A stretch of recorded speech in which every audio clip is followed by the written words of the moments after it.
Форумду ыктыярдуу жаштар уюмунун жетекчилиги Касым Тыныстанов атындагы Ысык-Көл мамлекеттик университети менен биргеликте Горчаков атындагы Коомдук дипломатиялык фондунун гранттык колдоосу менен уюштурууда.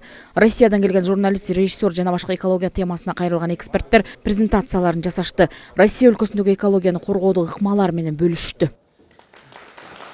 Меня зовут Анна Тиро. Менин атым Анна. Каракол шаарында төрөлгөм. Учурда Бишкек шаарында окуп жатам. Форумдун максаты жаштарды экологияны сүйүүгө үндөө.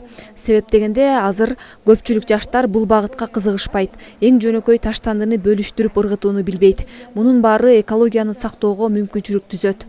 Бул форумга Россиядан эксперттер келишти. Алар бүгүн өздөрүнүн эмгектерин көргөзүшүп, талкуу жүрмөкчү. Форум 2 күн болот.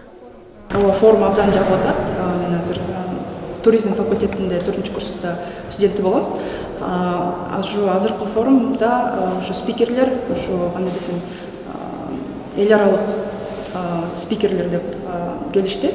Анан ошо өз ой пикирлери менен ошо экологияны кандай өз мамлекетинде өнүктүрүп атканын, кандай курч суроо болуп турат да, негизичи экологиячы.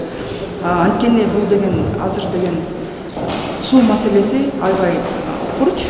Касым Тыныстанов атындагы Ысык-Көл мамлекеттик университетинин окутуучулары, студенттер катышкан форуму лидерство жаштар коому жана Кыргыз-Орус славян университетинин студенти Анна Тиронун жазган долбоору аркылуу ишке ашкан.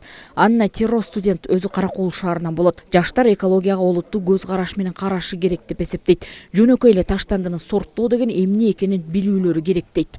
Бүгүн биздин университетибизде чоң иш-чара өтүп атат. Бул экологиялык форум. Ушул форумдун өткөрүлүшү бул ушу биздин Каракол шаарыбыздагы эл аралык волонтерлук уюм бар, лидерство деген.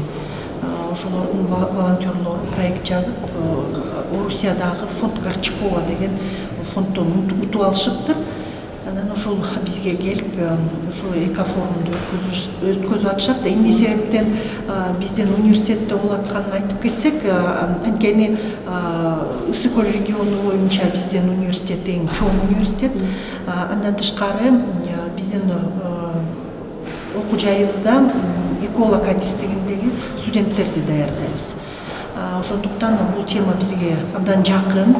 Россия Кыргызстан эко-арт долбоору Кыргызстанда ийгиликтүү ишке ашууда. Эксперттер Россияда белгиленип келген День Невы сыяктуу күн Ысык-Көлдө дагы белгиленсе дешет. Мисалы, Ысык-Көл күнү сыяктуу айлана чөйрөнү коргоодо тазалыкты сактоо жаштардан башталышы керек дешет. Жаштардын аң сезимин ойготууга, экологияны коргоого багытталган семинар 2 күнгө созулмакчы. Соңунда көтөрүлгөн темалар боюнча талкуу жүрүп, долбоор аркылуу мындан аркы жасала турчу иштерге пландар коюлмакчы.